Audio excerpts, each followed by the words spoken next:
Hi there, my name is Philip Ideson. I want to welcome you to the Art of Procurement podcast, the podcast that helps you, a forward-thinking procurement professional, position yourself and your team to proactively take advantage of the revolution that's taking place in procurement today. By interviewing industry trailblazers and sharing insights from our own experiences, my team and I pull back the curtain and shine a light on the strategies, tactics, and tools that procurement teams are using to elevate their impact. And today on the show, I wanted to replay a webinar that we hosted a couple of months ago.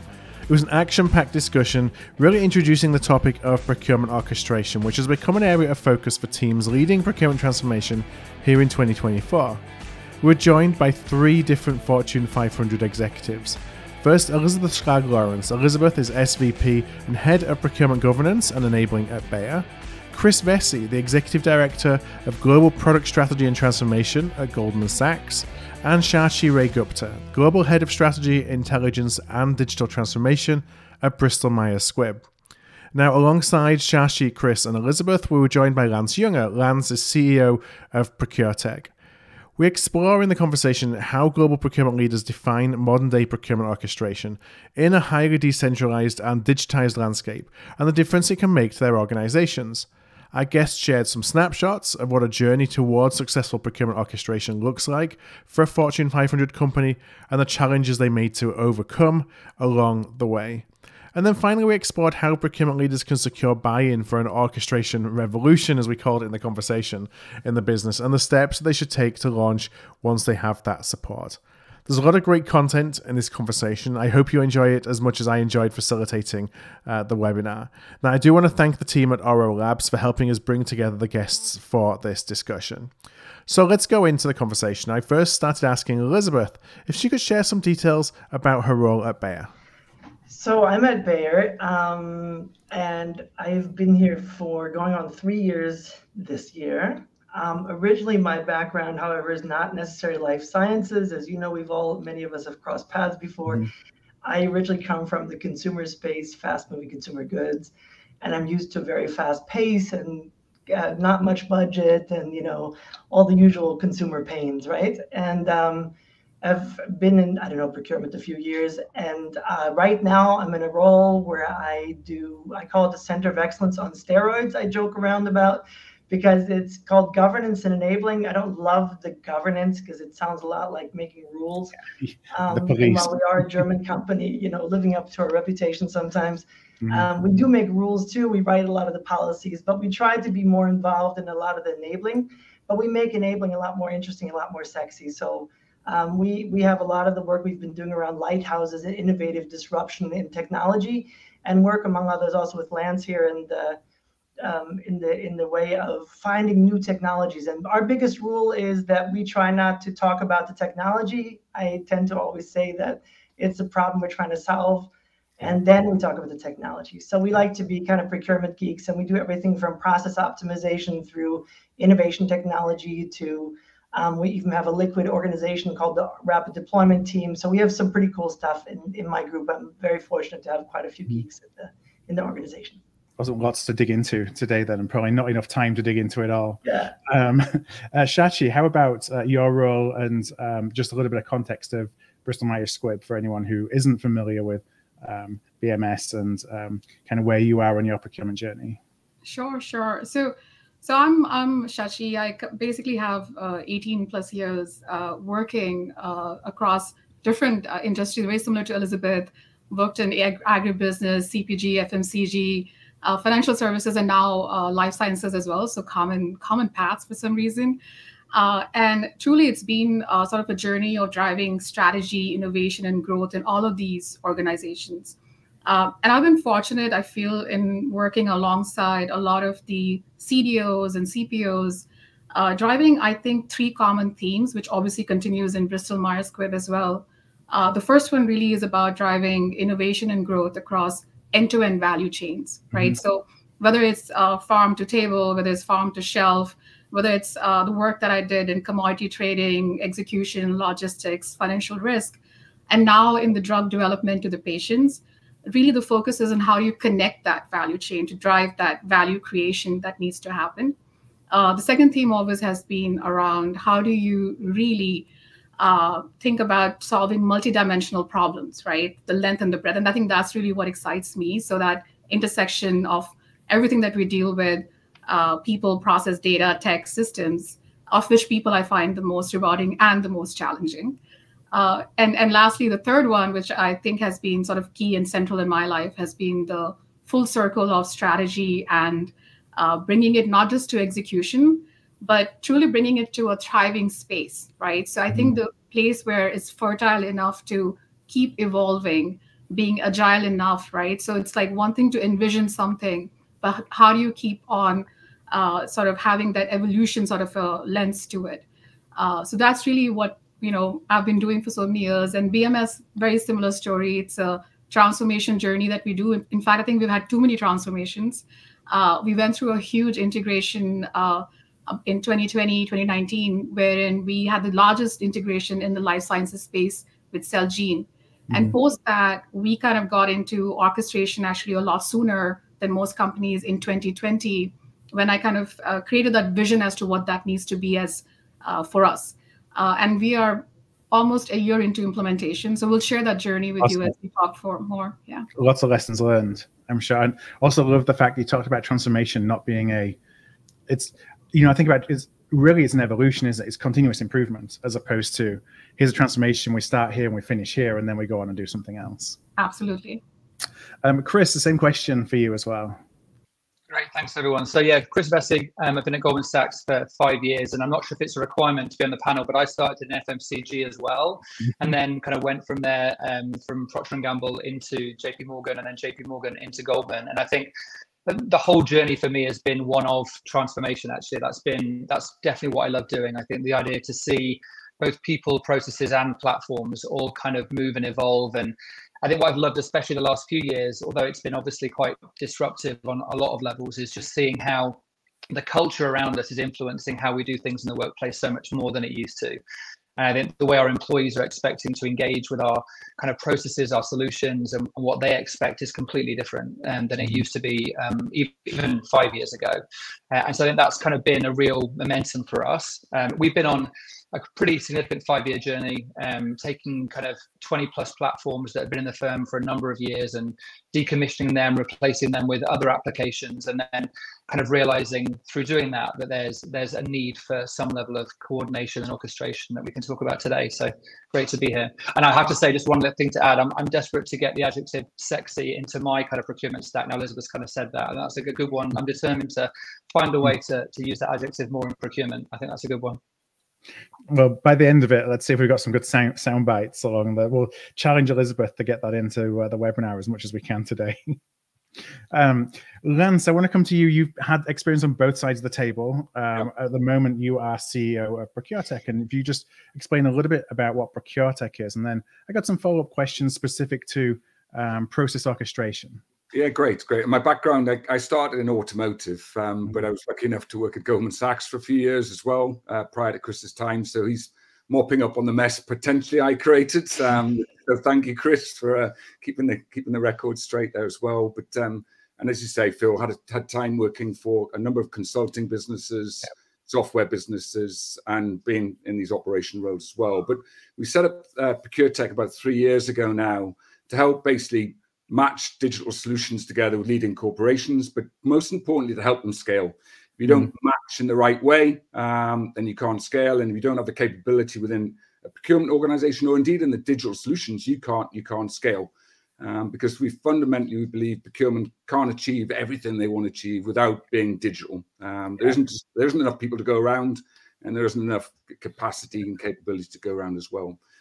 So yes, that's what we do, Phil.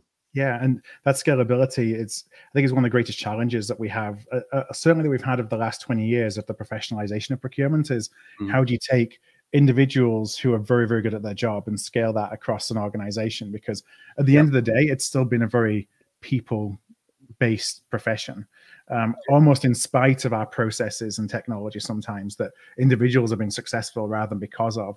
So it's how do we make those actually enable us so everyone can be as successful and impactful as the greatest kind of stars on the team. Yeah. Now, let's talk terminology. And before we talk procurement orchestration, I'm going to ask about process orchestration. So what do we mean, Lance, when we talk about process orchestration? Well, I mean, here's the thing. Even the wording is potentially incorrect, because a lot of people talk about process orchestration, connecting different parts of your workflow together, connecting different capabilities together, end to end throughout procurement. But in reality, it's actually so much more than that. Yes, that can help with the user experience and the user journey, but it's probably more importantly about data and data workflow and data processes as well. Because by tying the data together and the process together, then you create a natural fabric or workflow going from one step to the other. Mm-hmm. The nice thing about process workflow is it can be very deep in a particular area, or it can be shallow going across your end-to-end process as well. And we're seeing it being applied in both ways. So yes, it's called process, but in reality, it's process, data, and ultimately people as well.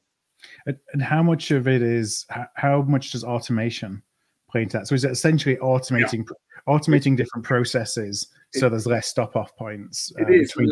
A little bit of the analogy I often make is that a lot of people know about RPA, robotic process automation. It was something that was put in to fix problems, to create digitalized steps. Whereas this takes it a stage further, where you're automating whole workflows. Mm-hmm. And then your point there about the intelligent part of it is, again, something that's often not thought about, because in reality, yes, you can automate the workflow, but it needs a level of intelligence or decision within that to make sure you can truly become autonomous through the process. So there's still governance and management of the of those automated processes to make sure that they're doing what they should do, but it's not just set and forget. 100%, and that has an implication on one, your design, but then two, how you manage it on an ongoing way. And automation, it isn't new. It's been around for a long time. It's just been sort of low code, or it's been basically old architecture and technology, as opposed to what you're seeing now as well. But fundamentally, yes, you still need some level of governance or management of the workflow as well. So I'd love to understand, if we go kind of around the room, to understand where each of you is on your automation, or should I say your process and procurement orchestration journey, kind of what led you to begin that. So Elisabeth, for context, how far down the line have you been in looking at procurement orchestration, starting to implement? Is it something you're just considering? Where are you today? So probably even Lance can even speak to this even more so, since he's helping us with doing this. We're in the early stages of it. We're doing a pilot right now of looking into it in more depth, as to really giving it, what do you say, putting the rubber where it meets the road, just to see if it's going to take. I think, Chris, you were also mentioning something similar. It'd be interesting to hear about what you're going through.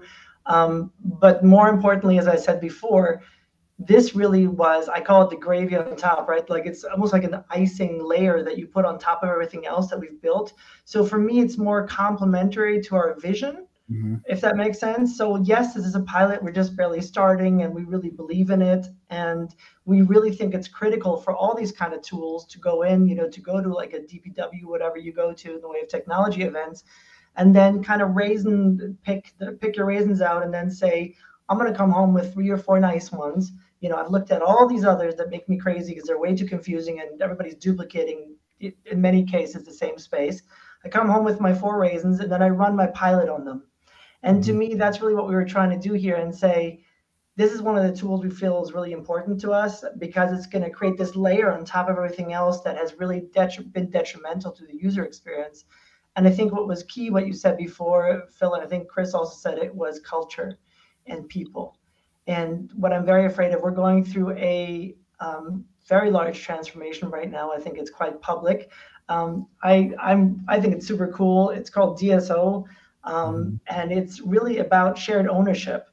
And if you think of it simplistically, and I'm sure I'm not doing anybody a favor who officially does all the lingo on this, it's a whole art form you have to learn and what it all means. But in so many words, it's nothing else than acting as if it's your own company. Yeah. How cool is that? And if you end up doing that, you have to help these poor people in the business not getting lost in 52 different tools that they have to log into. We last time had a CFO call us, one of our country CFOs, and he said to one of my people in the hubs in, I think it was Asia, and he was like, I have to log into 14 different tools to get my data reports. Are you kidding me? You know, that's not cool anymore. And so to me, as we start acting like it's our own business, and we stop, if I may say, justifying why procurement exists, which is another whole topic for itself. I personally think that that era has come for us, that we can no longer say we just exist for the purposes of inventing our own world, you know, lovely, but we've all been down that road.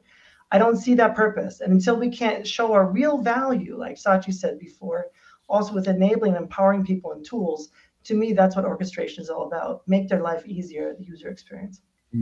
We've talked for years about mindset, you know, in various different forums, and that mindset of owning the business within a business, I think, is critical to really the future of procurement. You have to see yourself as being a service provider, and we talk about this all the time, that you have to compel people to want to come and work with you, to have a positive experience, because otherwise they don't care if they use procurement and, you know, using air quotes on procurement versus somebody else in the business to buy the stuff they need. So I love that you're kind of encapsulating that in all the transformation work that you're doing. Shachi, from your side, where are you on the procurement orchestration journey?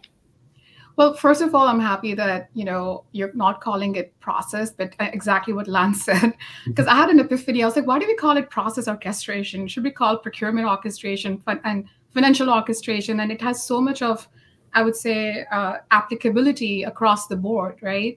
So really, to me, I think what procurement orchestration does for you is create that holistic ecosystem that you need as a procurement organization to not only meet sort of the enterprise goals, but to really manage that complex end-to-end landscape that an enterprise has, right? Yeah.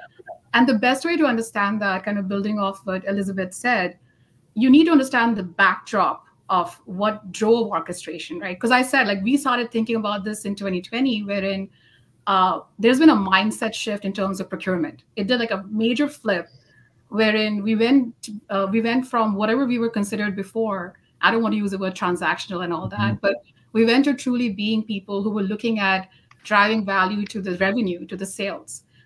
We went down a path where we were responsible for reducing the time to market, whether it's risk, sustainability, diversity, our impact on community, on the globe.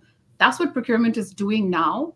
And at the macro level, if you look at sort of the supply chain disruptions, the inflation, and the geopolitical, wars and environmental stuff, I think procurement needs orchestration. And I wanted to give you this answer. It's a little long, so bear with me. Because when we chose the why behind it, we had, in my mind, 4.5 reasons behind it. And the half is important. So the first one really was we wanted to go from a space of complexity and chaos to simplicity, right? So the fact that the reality in most organizations is you have siloed processes. So whether you're looking at your category management, sourcing, contracting, rec to order, your invoicing, everything is siloed. And you had modules which were serving each of these spaces that were not talking to each other.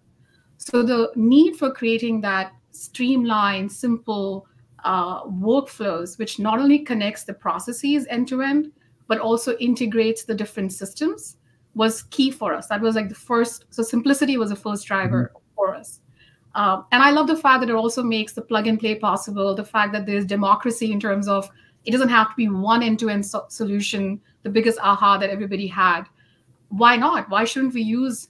And I don't think we should go for best of breed. I think we should go for optimal solutions that fit our ecosystem. So having that freedom. The second one really for us was really the visibility aspect of it. So you'll be not surprised that most things are black boxes, right? So we were in a previous, I think Lance, Elisabeth, and I were in a previous conversation where most of the foundational data is, sort of almost invisible or inaccessible to most of the business, the enterprise.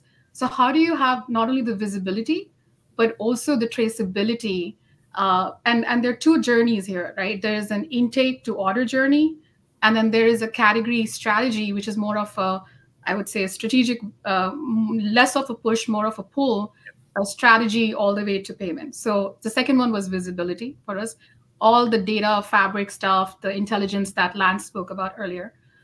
And the third one, which is the most important for me, is really the journey where we went from non-compliance, reactive, chasing our tail. Because again, a lot of the organizations I've been at, they're driving these $1 billion savings portfolio. And so there's value enablement, but there isn't value realization. Mm-hmm. So you went through this amazing supplier consolidation. You have this amazing supplier contracts with strategic suppliers. But what the business or the enterprise is doing is they're actually going and doing these sporadic purchases, which are not at all compliant to what the path that you laid out. So we wanted to go from non-compliance to intelligent pathways, right? And I love this conversation about grids.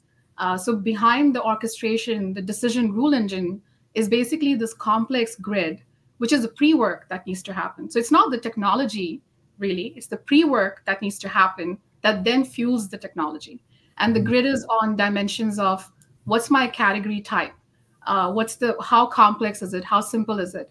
What's my differentiated support model? Like, should something be self-service? Should be complex, where it should be like a white glove service, right?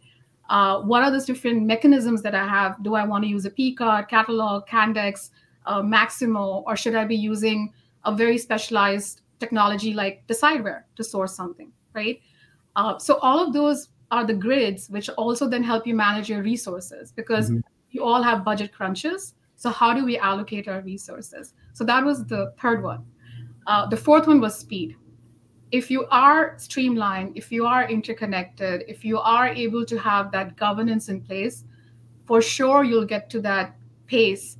And most of the time, procurement is seen as blockers, delayers, and I think that has been the biggest driver for us, especially in BMS, because our biggest requirement was not savings per se. It was, how can you make my cycle time faster for me to reach to my patients, from all the research and drug development to the patient's hands. Shorten the cycle time, essentially. And the half, which I want to end with, is intelligence, right? So I truly believe that this is not yet infused in the orchestration platform so far, but I think the path that we're evolving to as procurement is that risk, category, supplier, business intelligence, which is all AI driven, which will be infused in these orchestration layers. Because at every point that you have, at every pathway, what are you providing in terms of collective concatenated information for them to make better decisions,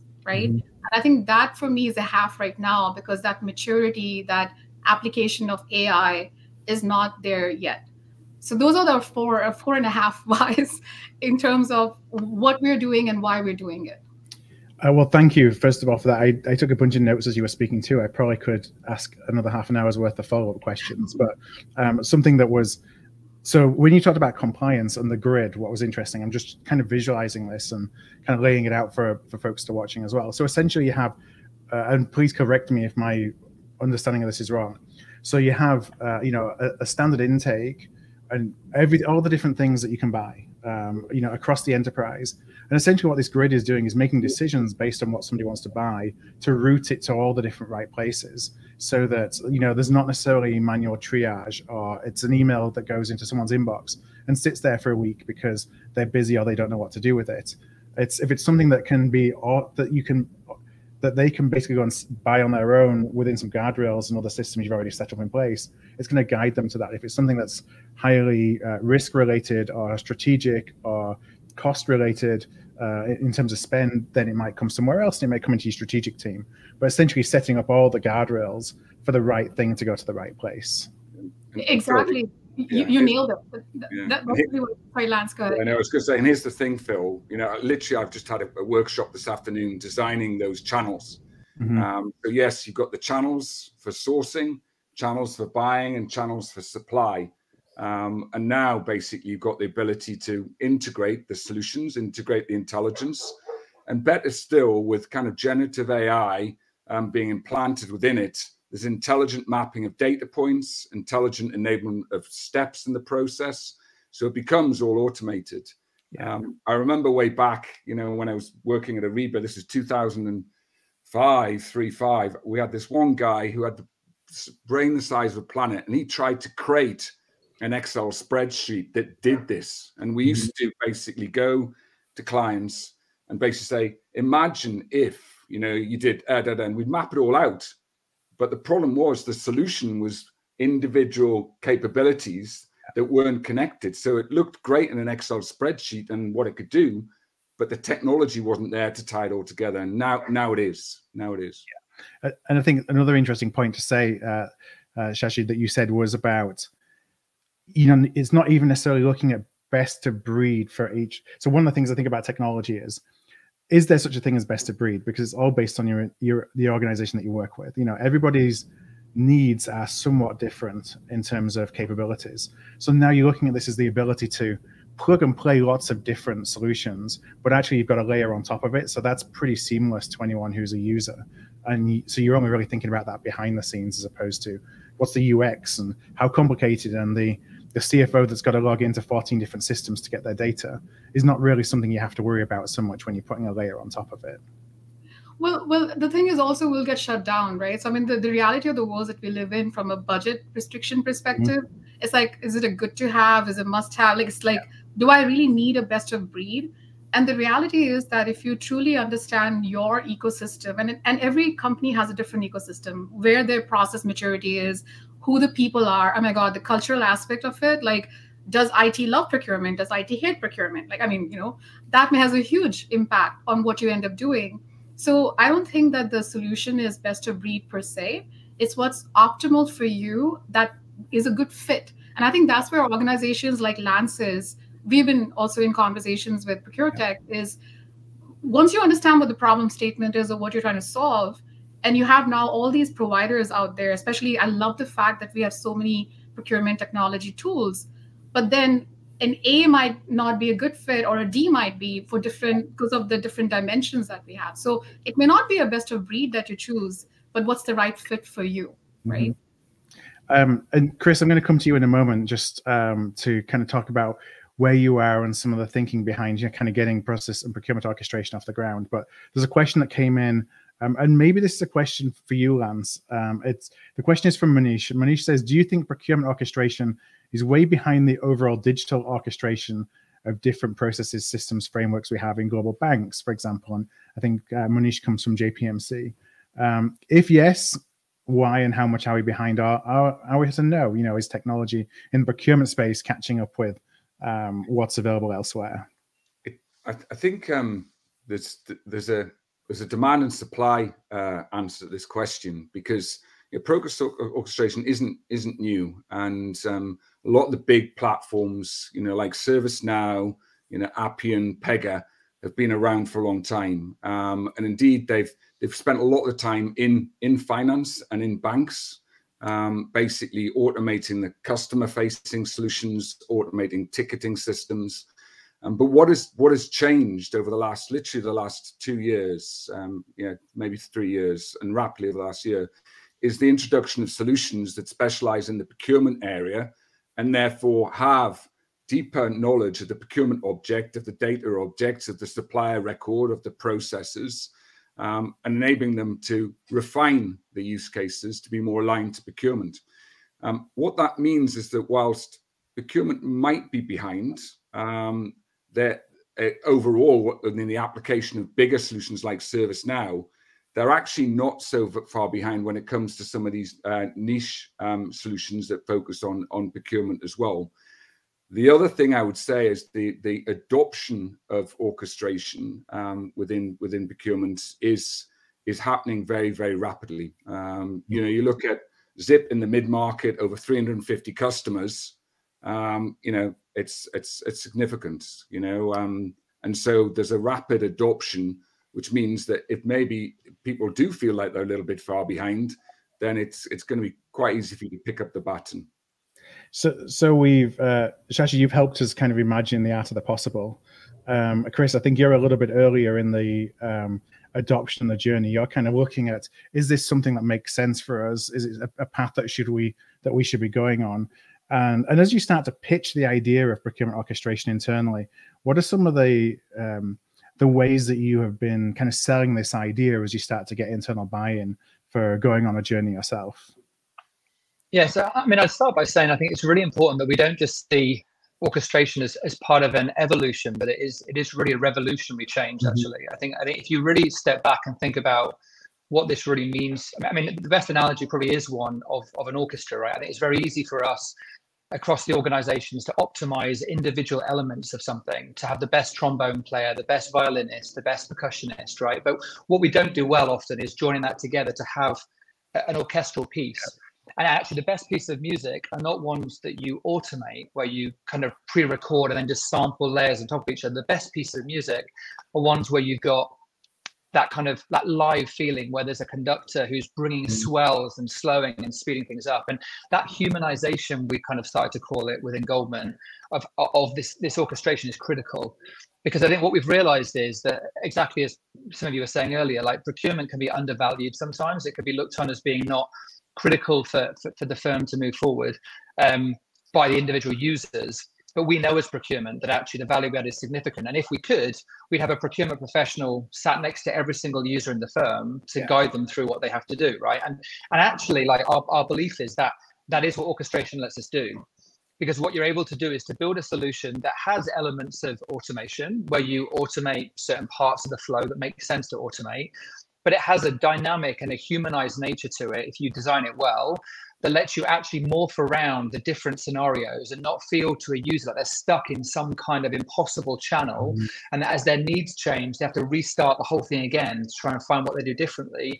But instead, they can actually move seamlessly between lanes based upon kind of automation controls, or based upon people in the loop to actually redirect them slightly, or to kind of bring them back on course again, so they're not kind of in that situation where it's all becoming confusing to them. Because I think as the culture has changed, what we've seen is that people are much more kind of self-protectionist now. They're more insular. People don't want to get out of their lane if they don't have to. They don't want to have to try and get their job done and go home again. And so we have to make it come to life for them. And so I think we've been envisioning this predominantly like a bit of a simple kind of visualization is this a conveyor belt, where basically you have this transaction moving along that gets stuck or it falls off, and there's manual intervention and moving it around again. And we've cast this idea and this vision that just resonates with a lot of our users who are frustrated by that kind of like clunky kind of movement between systems, or the lack of understanding of where they are in the flow, and how do they move to the next step in the flow, and who do they reach out to for help when something goes wrong. And so for us, I think we've been really driving that vision of this truly is something that can actually make you feel like you've got a procurement professional sat alongside you. It's a solution that's dynamic, that means you can respond quickly. So even if you have a problem statement you think you're solving for, and you configure a solution that way, the reality is the problem statement changes very quickly. And we've seen that across the last 5 years. The problems we solved pre-COVID and the problems we're solving post-COVID are completely different problems. And so I think we have to have a solution that has that dynamism to it. And the sad reality is the big ERP solutions don't have that. It's not built within how they work. And so we need to find ways to do that. And this orchestration layer, I think, is fundamentally like how to achieve that. So you look at the layer as being, it allows you to bring flexibility that's greater than the sum of the parts. You know, the individual parts may only be able to, and are perhaps harder to configure and reconfigure when you need to do that. Whereas the orchestration layer on top allows you to be a lot faster in terms of how you change how everything kind of interacts with each other, and the guardrails that you may put in place.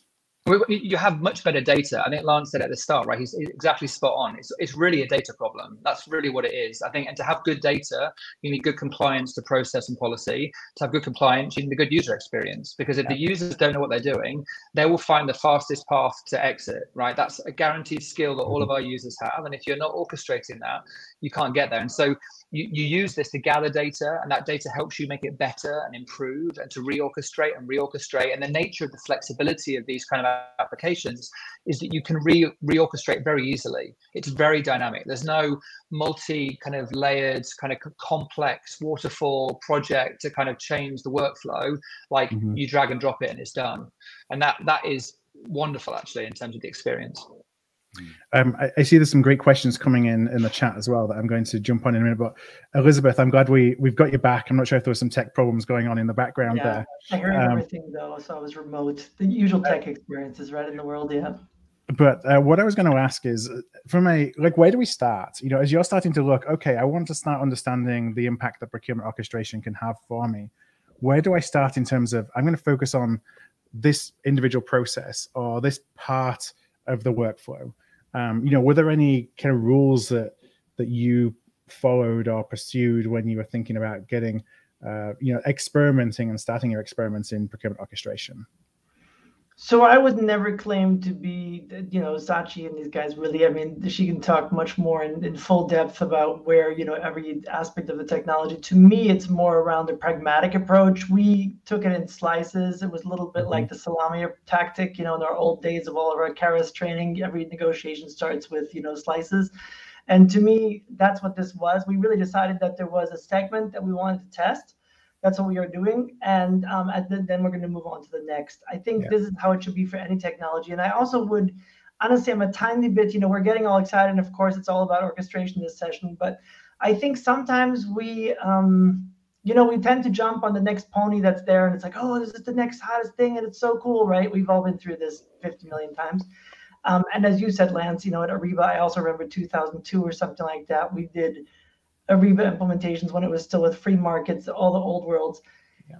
And I think we've all learned some lessons about, you know, that everything solves everything. And to me, it's about this new agility, I think, that I'm looking for. So if you ask, how do we approach it? What I'm looking for a lot more is, and I think this might be something we have to build out in the team that we maybe don't even have to that extent yet today. Shachi and I were talking about it the other day. She said, are you friends with IT or not? So we're definitely friends with the people across the fence. But at the same time, you know, like with my first session with them, they said to me, oh, we have these RPAs and they're really great. I'm like, well, you know, honestly, no offense, but you're just automating a broken process. And I didn't make a lot of friends that day. But, you know, to me, in the end, if we can create more, really an agile team, as cliche as it may sound, that can work closely together with tech-minded people, you know, like Shachi has actually a tech IT background kind of thing, you know, like those kind of people, like Mark, the guys on my team, people that can think process, but can also think tech and can at the same time then understand procurement, right? You have to understand procurement, like it or not, it's just a must. And that's where we would start. We slice off the partitions, we test them. If they don't work, pull the plug and don't even wait for 90 days. This whole thing about, 90 days, don't care. Pull the plug now, don't care. Next, thank you, you know. And I think we need to stay agile in that way, because I think that's also what, no offense to the ERP world, but has created these large dinosaurs that are great in financial basics, but I think in procurement, we need to start challenging that we don't get put to the old world of, you know, IT, HR, and everybody else has kind of gone to the wayside. I'm not terribly interested in becoming purchasing and being outdated again. I think there's a reason why we exist, and we have to show this agility. Like Chris is also saying, my people don't have time on the front end, my business stakeholders. I have to make their life easy enough. So the answer is, to me, pick out the slice that makes the most sense to your stakeholder and remain agile and listen to what they're saying. Yeah, just add that, Phil, just quickly. I just think one thing I would say is, from a Goldman point of view, we would definitely, I would say that where we've found the biggest benefit is starting with the intake. I think just because once you get the intake kind of done well, then you have a lot more power and choice about how you move it forward through the flow. So that I do think if you've got the opportunity to work out building that single face to a user and say, like, whatever you want to buy, whatever you need to get hold of, whatever you need from us, if it's a new vendor, if it's a new kind of attribute, you want to kind of do a sourcing project, whatever it is, start here and fill in this form, and the rest will magically just work itself, right? I think if you can start with intake, I think we at least capture the noise then, and it may be a manual process after that initially, where you can't orchestrate everything. But to start with, if you get that right, that makes a massive impact, I think. And honestly, you're already making their intake so much better, right? Because in most traditional intakes, it's, 45 form fields, you know, what does that mean over here? And you have to click on the I where it says next to what it means. And I'm not really sure exactly, right? That's going to take 50 years. And this intake itself is already a better experience. And hopefully that will guide them and us through better data, right? Philip, if I may add to what both Elisabeth and Chris are saying, I think the thing which is really powerful now, which probably didn't exist before, right, is this low code and a no code aspect of it. how much money have you spent on solution implementation partners or people who are configuring the silo technology that we have? I think what's happening, if you start combining the teams that Elisabeth is talking about, sort of that multidimensional talent, which is tech savvy, data savvy, functional savvy, right? But then you give them platforms like this. So for example, now there are solutions out there like Oro, for example, how have the ability where you don't need a technologist to go and do the configuration for you. It's low code, no code, wherein it's almost like a drag and drop in terms of designing your process workflow, right? So let's say today, and we all know this, our processes change all the time. They're very complicated. Somebody comes, has a different opinion, right? If you are able to give that empowerment to the team that Elisabeth mentioned, let's say her lighthouse teams, right? And now they use these platforms where whenever they want to, they have the ability to go and design, change, create the kind of experience, the workflow, include the data objects that they want. I think it just gives so much freedom also. And I also feel that what's changed in the landscape, when we were looking at this, you were like, will Ariba be willing to let us connect and have a read and write option, right? That was the question in our head. Will Cievo be open to it? Will Icertis be open to it? And now we're moving into a world where all of these companies are willing to partner with each other. And together, like what Chris was saying, it's an orchestra. Yeah. Together, it's the music, it's not the single pieces and the separate pieces of it, right? That comes in. I think that to me, when you look at the final impact on money that you spend on technology, that's our business case, right? Mm-hmm. You have talent, you have the technology, which does not make you spend money on all these other peripheral things. It goes a long way for you. And honestly, that's why orchestration is so powerful, right? Because I think you can then switch out for best of breed whenever you want to and not affect the end user experience. And so as you optimize these products, and you're right, exactly right, Shachi. I think when you think about the fact that these products can now specialize and deeply specialize because they know they can be connected into any architecture that you have, they're willing to go deep and invest well rather than trying to be everything to everyone to try and win some kind of business model. And with an orchestration layer, you can just plug and play via really robust connectivity, APIs, all that kind of stuff, the recipes you've got to connect things through. And that is game changing actually in this industry, I think. You can, Lance, I'm going to come to you in a sec. So I just wanted to jump in as well and say you can also test your processes. So you can experiment your process with a really small sample size, like you would if you were doing marketing and you want to go and see if something works and you want to A/B test it. Well, now you can kind of A/B test, if you will, different processes, see which processes work, which are faster, which leave gaps, which leave you with vulnerabilities, which don't, before you then go and scale them because you're able to do it in a small sample size. Sorry, Lance, I know you were trying to jump in. No, Elisabeth, I'll give you the floor in a sec as well. A couple of quick points, and it comes to the question that was asked earlier as well, is in essence, because procurement's scale and breadth of activities has gone so wide, there is never going to be a one solution for all. So it's almost like procurement were waiting for orchestration to happen to create your own platform. So Chris is creating his own best platform for Goldman Sachs, and he's got the tools to be able to do that now as well. The one thing I would say, and it echoes a little bit what Elisabeth said, is just get started somewhere, set yourself up with a team that can work in iterative sprints and go things. You do need to have half an eye on where you're going to end up, because the worst thing that can happen is you let leash one of these service, the solution providers, and it's like painting the fourth bridge, as we say in the UK, or it's just, it never stops. Now, as long as it's going the right way, that you could argue that's okay, but it's when it becomes an 8 to 10 year Ariba implementation, but just called ServiceNow, that you want to kind of start thinking, no, that's not the right thing. So yes, start quick, pick something to get started. Intake's a great place. I agree with you, Chris. But also have a mind to what the total cost is going to be when you get to the end position. Elisabeth. No, I was just going to make, me with my always things that come into my head around, maybe it's no longer best in breed, maybe it's best at need or something like that. Yeah. Who says best in breed? Like, that's such a terminology we've come up with. There is no longer best in breed. We talked about it back then with Ariba, right? It was like, oh, it's going to solve everything and end to end, and it's we all integrated. Well, welcome to the club, that, not picking on Ariba, but all those things never really happened. You could say the same thing about a lot of those others. It's not about so much best in breed. It's about using what's best for you. And in many, I think there were some questions on the side also about what technology we're talking about or whatever. I think in some cases you have to also make your own decision of what fits your culture and what fits the problem you're trying to solve.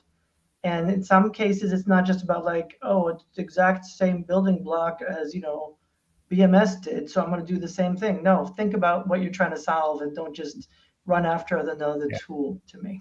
There was an interesting back and forth in the chat. There was a question, I think it was Martin that asked the question originally. Can you envisage a time in the future where designing or even building your own workflow is part of category management? And Shachi and Chris, I know you both jumped on that. Chris, I want to start with you because you said something really interesting that I'd love you to explain a little bit. Your response was fundamentally the category strategy should be enabled via orchestration. So I think, as I'm understanding that, orchestration is kind of coming first before strategy. Is that what you meant by that comment? No, I mean, as in, once you've got a strategy, I think the challenge we have today is, right, you've got a lot of sourcing managers who've got a fantastic vision of what they're trying to do. They're well informed, they've got access to information, to data, they've got the experience, they know what the businesses are trying to do, but then trying to bring that to life in a process that enforces and controls and ensures that actually the vision they've had is realized through the end-to-end supply chain is often lacking, because there's too much rogue spend, there's too much independent thinking, there's kind of people thinking they know better to go and do certain activity. And then when you've got a category strategy and you understand what it is you're trying to achieve in terms of whether it be targets around things like diversity, ESG type targets, whether it be targets around like preferred supplier kind of percentages or geographic targets, you can weave all of that into your orchestration.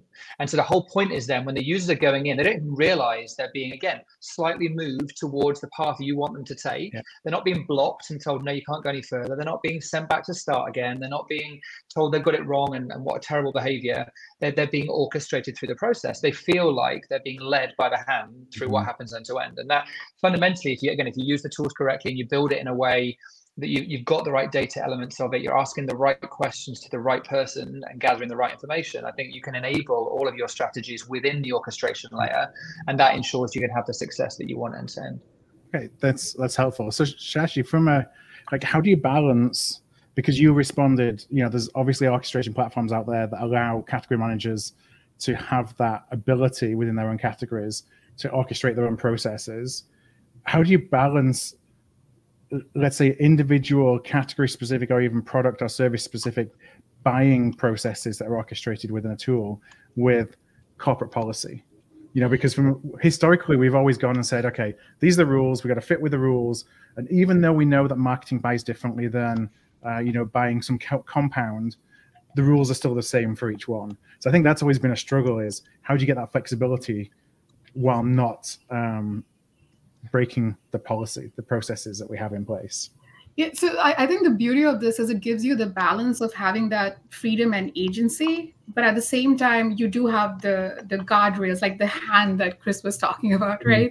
And I think it comes down to the grids that I was talking about earlier, right? So if you are a category strategy leader, right, you already know how you want to segment your category such that depending on the complexity and the different specialities that you have, where does each one of them fall in terms of what kind of support model do you want to give to the business? I genuinely believe there are certain categories where you don't even need to do anything as procurement. The business knows better than you in some regards. Because we have a lot of stuff, for example, in R&D, which we say, okay, this is something that we segment out. It's a direct business path that they have. And we have a lot of, again, platforms and all that we direct them to, per se, which they're used to.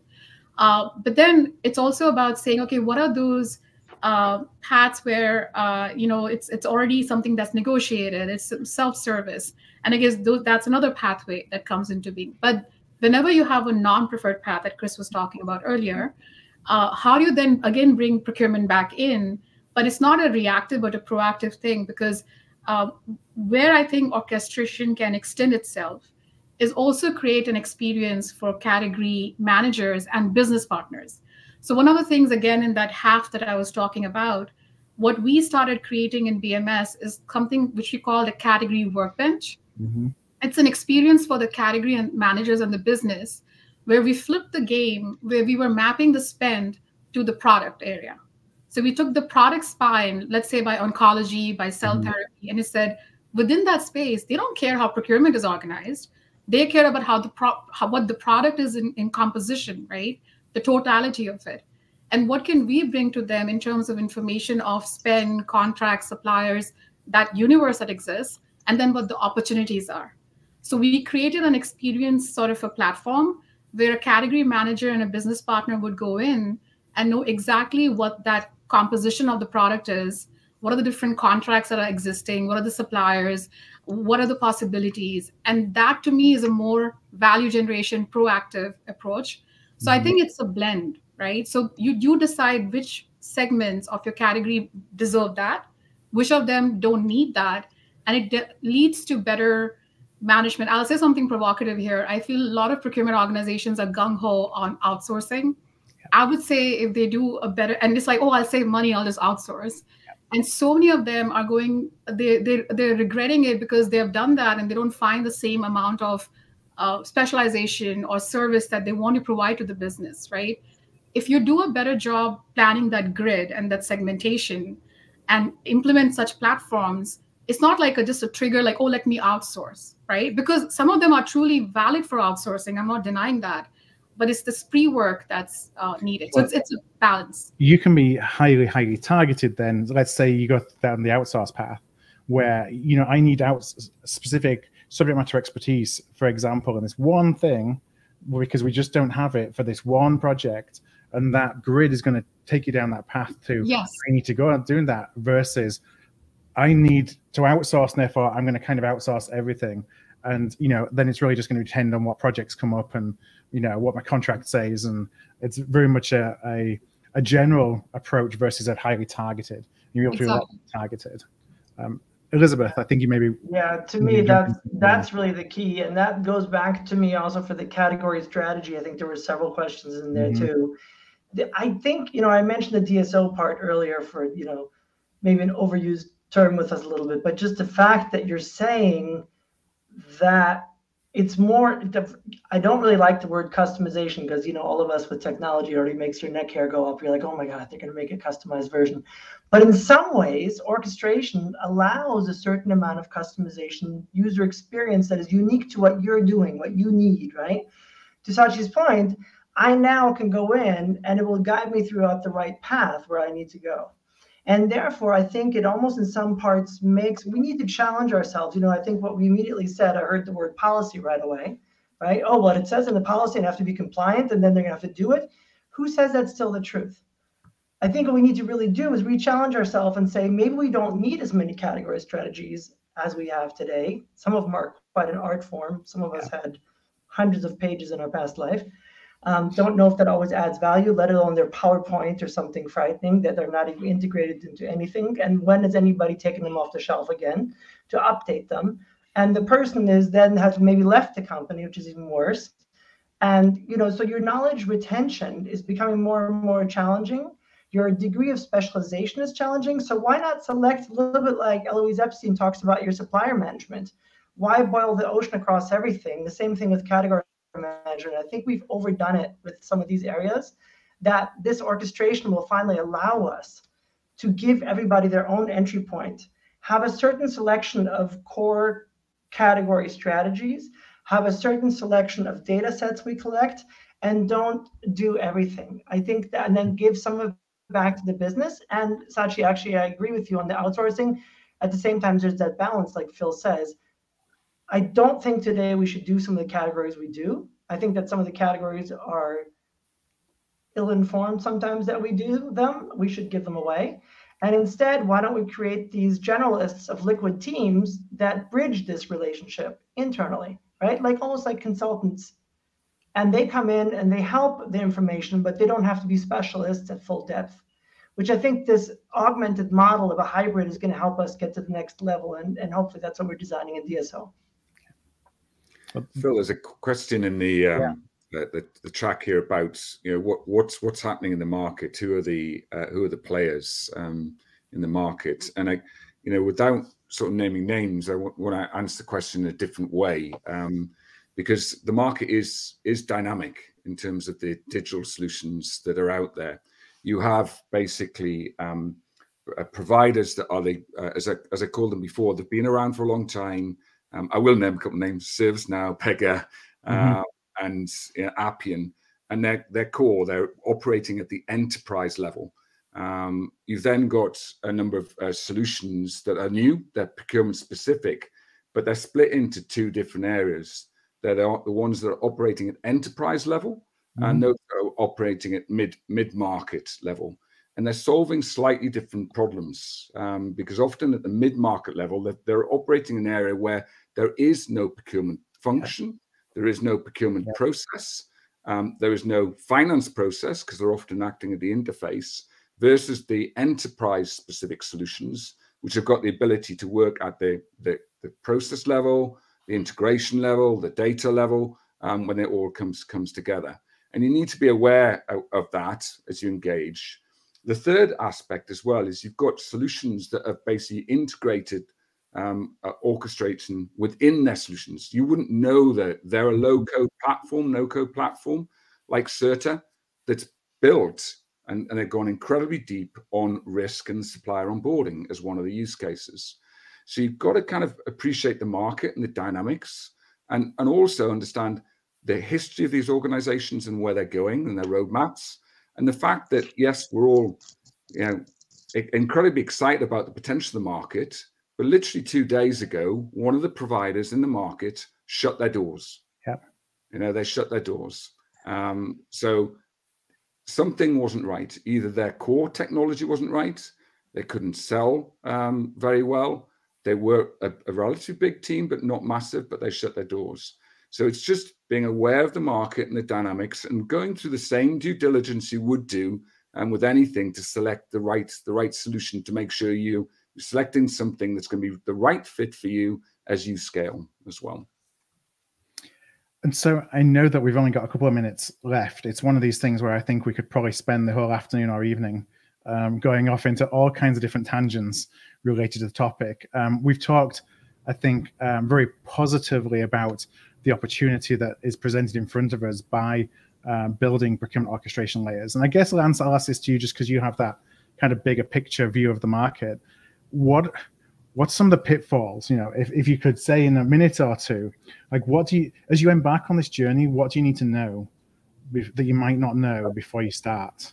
Yeah, I mean, we've touched upon this as we've gone through. I think you need to think about the problem in a different way. And you can't go into it with a predefined solution, and you need to have a different team that's engaging around it, and then also is going to basically design and run it going forward. They need to have a more of a product and platform mentality, because if you just go in the same, and Chris, you mentioned this before, if you go in with the same incremental point of view, evolutionary, you'll not get the true potential. You'll end up with the same thing automated as well. So, so the other pitfall is, and I mentioned this as well, is not planning for the full or eventual scenario, not getting to the end picture, because you ultimately still need a business case. It still needs to stack up with everything that you're doing as well. So a few things there. I'm still incredibly excited. I think, again, you called it, Chris. I think this is a game changer for procurement and for the whole digital ecosystem that we've got as well. Mm-hmm. Well, I also, sorry, Sachi, I was just going to add close the doors. Yeah, so I think one of the things is, I think people have to realize that this is not it's an ecosystem that you're talking about. Yeah. You almost need to step back and look at the full picture to truly derive value from it. So you may decide to phase it out and scale it, but you need to when you kind of step back, the team that designs it has to look at it holistically, right, to derive true value from it. So investment in the right team and that right structure is key. And really pulling in even the stakeholders, because that has really worked for us, is really having the design SMEs, if you may, the dream team, right? The business is involved in it, they're invested in it, finance is involved. It's not just procurement, it's finance, suppliers, business, etc. The other thing which I'd say that pitfall I see is sometimes some of these platforms want to do everything, right? And I understand the need for it, because you want to cater to people who don't have technology already. But then you're again muddying the water, because at the end of the day, orchestration in my mind is the top layer, right? Yeah. And you can have somebody playing the flute, somebody playing the guitar, but we need the conductor, right? So the conductor also goes and starts playing the flute, then, right? So I think there's a danger in that. That's just my last comment. Well, I know it's a topic we're going to dig into a lot more over the course of the next months, because as we've talked about, there's so much opportunity for procurement. I want to thank everybody for joining us and listening in, and for popping comments in the chat, but also to our panelists, both for sharing your experiences, but also jumping into that chat and answering some questions and some back and forth as well. That's very helpful. So thanks for your time, everybody. Elisabeth, Lance, Shachi, Chris, thanks for joining us, and I look forward to speaking more on this topic in the future. If this episode struck a chord with you, please do send it to somebody. We grow here at Art of Procurement through word of mouth, and that would be really appreciated. You can also support us by giving us a thumbs up, a star rating, or a review wherever you listen to your podcasts. Since 2015, we've built the world's largest free resource for procurement professionals looking to elevate their impact. Our resources span podcasts like this, videos, blog posts, papers, and events. To join us on the inside and to ensure you never miss an episode, a webinar, event, or a post, please do subscribe to our weekly newsletter, This Week in Procurement. You can do that at artofprocurement.com/subscribe. That's artofprocurement.com/subscribe. Thank you for joining us today, and I look forward to seeing you again soon.